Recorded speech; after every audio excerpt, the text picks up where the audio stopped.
Hello dear students, आप लोग कैसे हैं?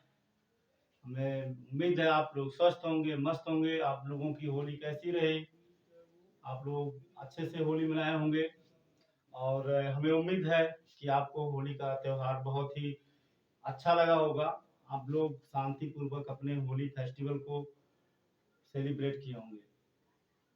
डियर स्टूडेंट्स, आज आपका जो टॉपिक है, जैसा कि हमने आप लोगों को बताया था कि हम आपको आपके सिलेबस हाई स्कूल एवं इंटरमीडिएट से यूपी बोर्ड से जुड़ी हुई अपने गेस्ट को जरूर साझा करेंगे। तो आज हमारा क्लास 10th का आज जो मेरा वीडियो है, मैं जो वीडियो बना रहा हूँ आप लोगों के लिए, ये क्लास 10th का है और जो कि बहुत ही इम्पोर्टेंट टॉपिक है।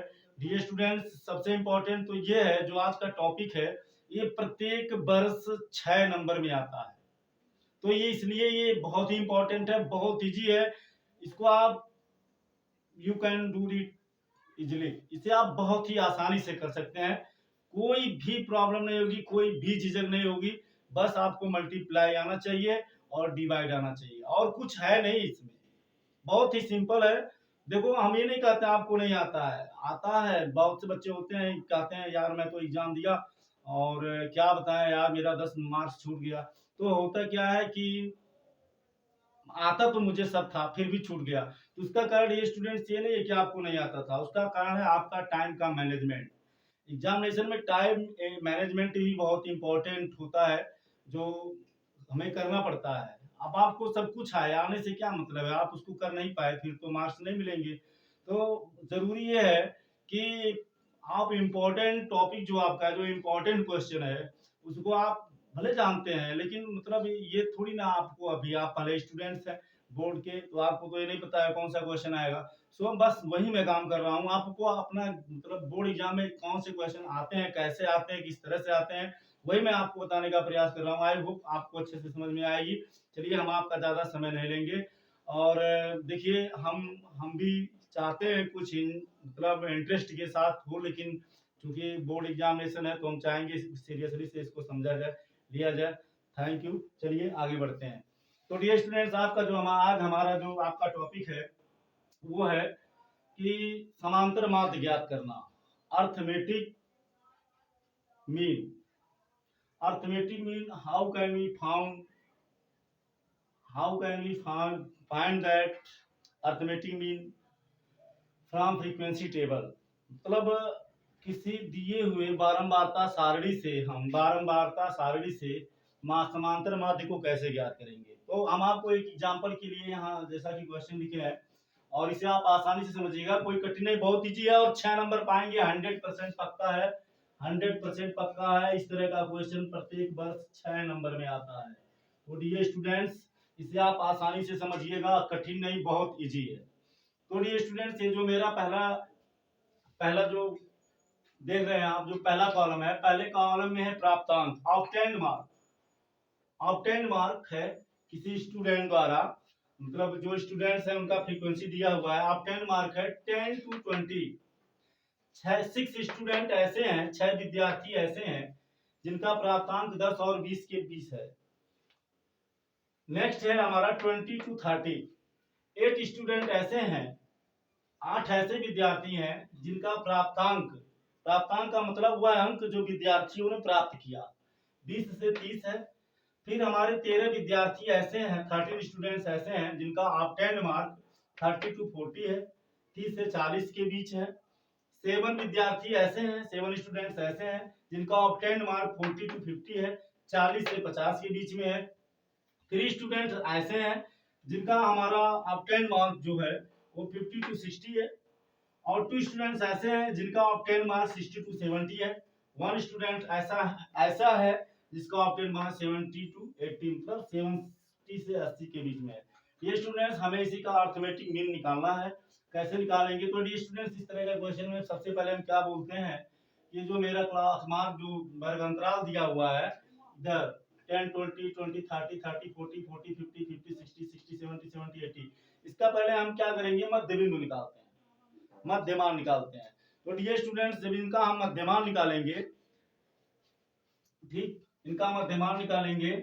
मध्यमान निकालने के लिए हम, आप जानते ही हैं क्या करेंगे, इसको और इसको, ये जो मेरा अपर लिमिट, अपर लिमिट और लोअर लिमिट को जोड़ देंगे, 2 से डिवाइड कर देंगे। तो डियर स्टूडेंट्स यहाँ पहले हम लिखेंगे मध्यमान, ठीक, इसको हम डिनोट करते हैं यक्स से। अब आप ध्यान दीजिएगा, कहीं कहीं यक्साई भी लिखा रहता है, तो आई फार होता है इंटीजर, इंटीजर मीन्स पूर्णांक, नहीं लिखते हैं तब भी कोई बात नहीं है, ठीक है। यदि आप नहीं लिखते हैं तब भी कोई बात नहीं है। ये स्टूडेंट्स जब हम निकालेंगे तो 10 को 20 में ऐड करेंगे और 2 से डिवाइड करेंगे, तो ये आएगा 30, और 30 में 2 से डिवाइड करेंगे तो होगा 50। इसी तरह से डियर स्टूडेंट्स 20 को 30 में डिवाइड करेंगे, ऐड करेंगे, 2 से डिवाइड करेंगे 50 आएगा, 50 में 2 का डिवाइड करेंगे 25 आएगा। फिर 30 को 40 में ऐड करेंगे और 2 से डिवाइड करेंगे 70, 70 में 2 का डिवाइड करेंगे 35 आएगा। फिर 40 को ऐड करेंगे 50 में, 50 2 से डिवाइड करेंगे 90, 90 में 2 से डिवाइड करेंगे तो हमको मिलेगा 45। फिर ये स्टूडेंट्स इसी तरह से 50 प्लस 60 अपॉन 2 110, 110 में 2 से डिवाइड करेंगे 55 होगा। सिमिलरली सेम टाइप 60 में 70 को ऐड करेंगे, 60 में 70 को जोड़ेंगे और 2 से डिवाइड करेंगे तो ये हमें मिलेगा 130, और 130 में जब 2 से डिवाइड करेंगे तो हमें मिलेगा 65। नेक्स्ट 70 में ऐड करेंगे 80 को और 2 से डिवाइड करेंगे तो हमें मिलेगा 150, 150 में 2 से डिवाइड करेंगे तो हमें मिलेगा 75। तो आप इसे अच्छे से समझ गए होंगे। अब ये स्टूडेंट्स इसके बाद नेक्स्ट जो मेरा टर्म होता है वो क्या होता है ये जान लीजिए आप। अब यहाँ आपको ये समझना जरूरी है, इसमें फ्रीक्वेंसी कौन है। फ्रीक्वेंसी मीन्स होता है बारंबारता। बारंबारता कौन है, ये छात्र संख्या, मतलब 10 से 20 के बीच में कितने विद्यार्थी हैं, कितने ऐसे विद्यार्थी हैं जो 10 से 20 के बीच में मार्क को अटेंड किए हैं, तो 6 है। तो ये मेरा बारंबारता हो गया डियर स्टूडेंट्स, इसको हम रिप्रेजेंट करते हैं एफ से। कहीं कहीं या 5 भी लिखा होता है ये, लेकिन नहीं लिखते हैं कोई बात नहीं है, ठीक। अब इसको पहले आप क्या करिए, इसको पहले आप ऐड कर लीजिए, ठीक है। इसको पहले आप फ्रीक्वेंसी को ऐड कर लीजिए, यहाँ लिख लीजिए टोटल। तो आप इसको जब टोटल कैलकुलेट करेंगे, इसका टोटल कैलकुलेशन करेंगे, तो जब आप टोटल कैलकुलेशन करेंगे तो कितना आएगा डियर स्टूडेंट्स, आप इसको देख सकते हैं 6 8 से 14, 14 3 17 10 27 33 7 37 2 39 से 40। तो डियर स्टूडेंट्स कितना निकल के आया, 40 निकल के आया। तो डियर स्टूडेंट्स ये हमारा हो गया 40। तो डियर स्टूडेंट्स हम कह सकते हैं ये जो टोटल योग है यफ का है, किसका है, यफ का। तो यफ को, यफ के टोटल योग को किससे व्यक्त करेंगे, सिग्मा एफ से व्यक्त करेंगे। चलिए अब इसमें डियर स्टूडेंट्स क्या करेंगे, हम यहाँ हम लिखेंगे F into x, F into x, F का मल्टीप्लाई यक्स में। तो डियर स्टूडेंट्स ये हमारा कितना है, 15 है। अब 15 का मल्टीप्लाई किस में करेंगे, 6 में, तो कितना हो जाएगा, 15 6 जा 90, 15 छक्का 90। अब 25 का मल्टीप्लाई 8 में करेंगे, इस तरह से आप कर सकते हैं 25 इंटू 8, 8 5 जा 40, ऐसे यहाँ लिख दीजिए 0 4 क्लोजर, 8 2 जा 16 एंड 4 20। ठीक, आ रही बात समझ में, चलिए ठीक है, समझ रहे होंगे, मुझे आशा है आप अच्छे से समझ रहे होंगे। चलिए नेक्स्ट देखते हैं। फिर 13 में डिवाइड करेंगे 35 का, तो 13 5 जा 65, तेरे 25 65, 5 6 हो गया क्लोजर।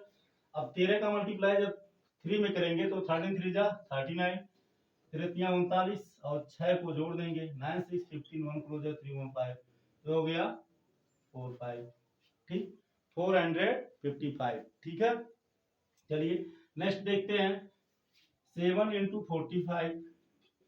तो अब देखो 7 5, अभी देखो इसी का देखो यहाँ यफ है, यफ का मतलब ये, यक्स का मतलब ये वाला, ठीक है ना, समझ रहे हैं कि नहीं समझ रहे हैं। चलिए ठीक है, समझ रहे होंगे आप लोग, इतने वो थोड़ी ना है, आप लोग समझदार है, 10th में पढ़ते इतना तो समझ ही रहे होंगे। 7 5 जा 35, 5 कट गया 3 क्लोजर, 7 4 जा 28, 28 में जब 3 को ऐड करोगे आप तो कितना आएगा, 31 आएगा, ठीक है।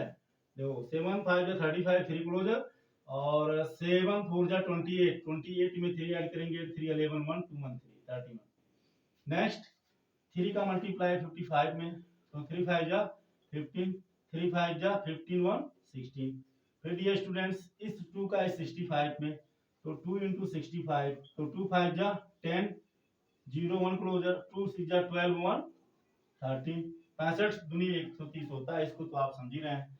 फिर यहाँ 1 में मल्टीप्लाई करेंगे, इस 1 में इस 75 का, तो हमें क्या मिलेगा 75 मिलेगा। ठीक है, अब आप इसको क्या करेंगे, इसको आप जोड़ेंगे, और जब इसको आप जोड़ेंगे तो जोड़ते समय यह आपको ध्यान देना है कि कहीं गलत ना हो।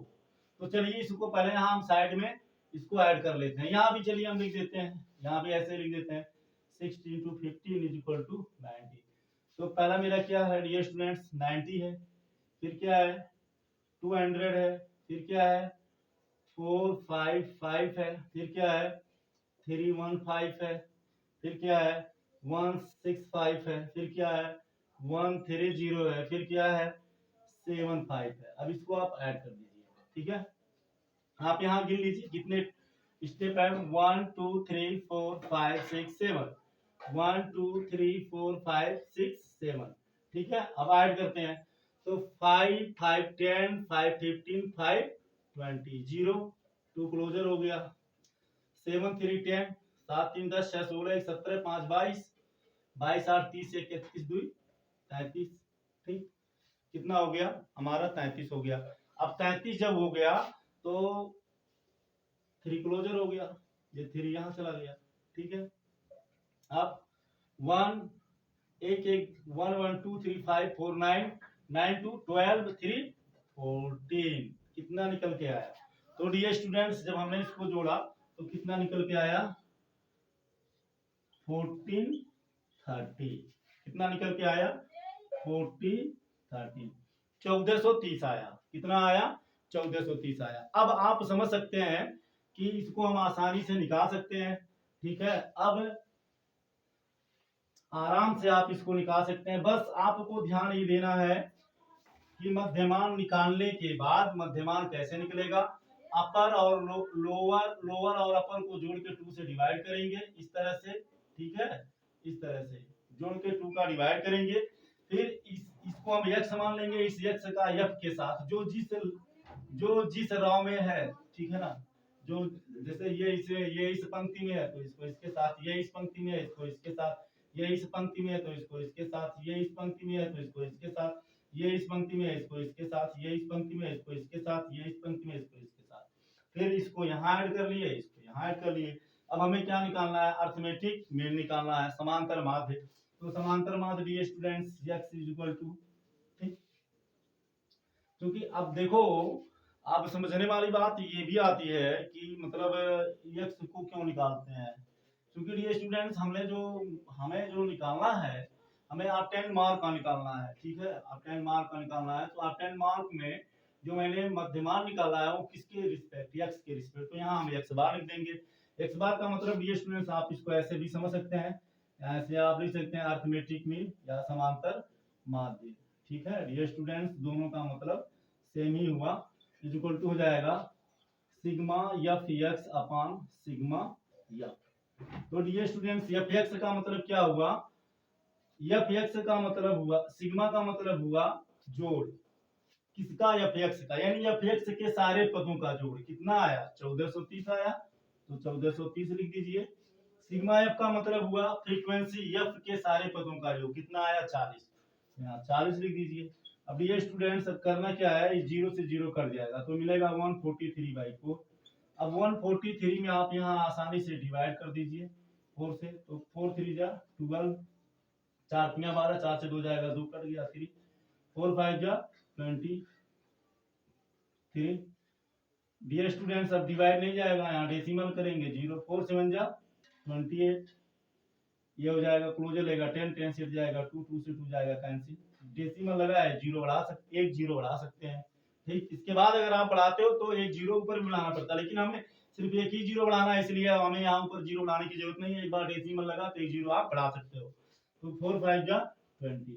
तो डियर स्टूडेंट्स इस तरह से हमें मिल गया समांतर माध्य x bar is equal to क्या मिला 35.75। तो मेरे प्यारे विद्यार्थियों, आप इसका स्क्रीनशॉट ले लीजिए और आप यकीन मानो यकीन ना मानो ये 100% सत्य है। इसमें कहीं भी थोड़ा भी कोई मिस नहीं है, ये सत्य है 100%।